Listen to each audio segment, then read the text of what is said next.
as part of our ongoing journey to continue to develop our coaching skills, we've discussed the importance of being a thinking partner.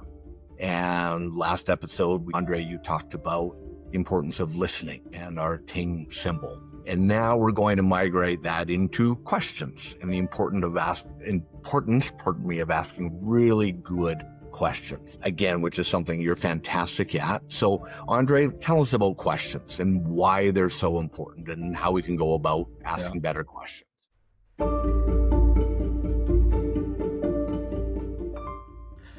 Thanks, Darren. I think it all starts with curiosity and just being a little bit more curious about the other person. So, questioning is a technique, but it also starts with an attitude. And the attitude is to be more curious. One of the things you and me talk about a lot, Darren, is this relationship between being curious and being judgmental. They can't exist in the same room at the same time. You're either curious or you're judgmental. And one of the things that we kind of face in our world today is a lot of judgment. We get a soundbite, or we get a headline, and we're off to the races. We've made all of the judgments we've had, and it kind of polarizes people. So to be truly curious is the starting point, and then the questions come. So one of the things, as you've probably heard on this video, is we always talk about the big three. Because sometimes we ask a question and say, tell me what made your day so good today, for example. Why was it so good? If you think about something you feel really satisfied about in your career, what might that be? It's a pretty good question, right? But if we use the magic three, it elevates a question from a good question to a great question, because the idea of three is to make people think.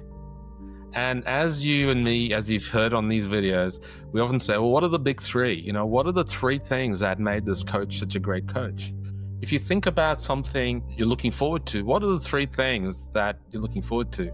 Or how you might be feeling right now. What are some of the emotions that you're going through with this situation? Give me three. So the magic three is often a really simple way to elevate that. And I can't help but think about a dinner party I was at recently, Darren. It was deadly dull. It's one of those dinner parties where you're kind of looking at your watch going, you should have been out of here 20 minutes ago. And then something shifted in the dinner party. And literally, I asked the question about, if you're thinking about the quality of life right now, what are the three things that you would choose? And we went around the table. There's just a few of us over there. And the conversation just shifted. And the dinner party went from being boring to being really engaging. And it revealed so much about the other people. And there was just so much connection that happened there.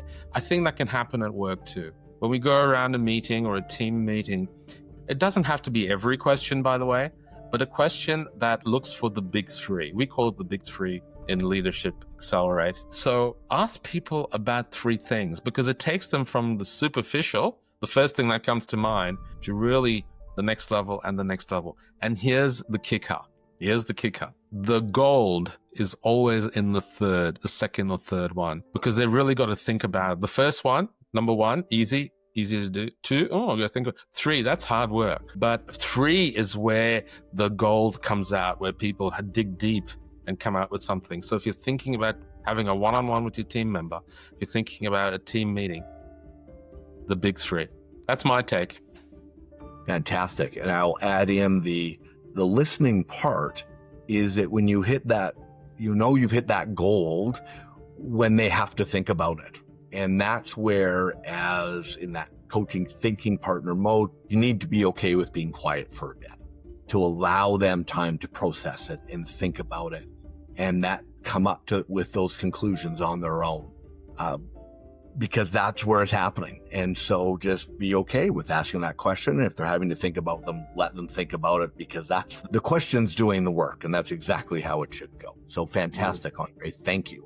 And as Andre mentioned, we go into a much deeper dive in our Leader Accelerator program around questions, which is a fantastic module. And in our next edition of this is that we will be taking a deeper dive into reframing. So our third part of our thinking partner is how to be better at reframing situations. Stay tuned.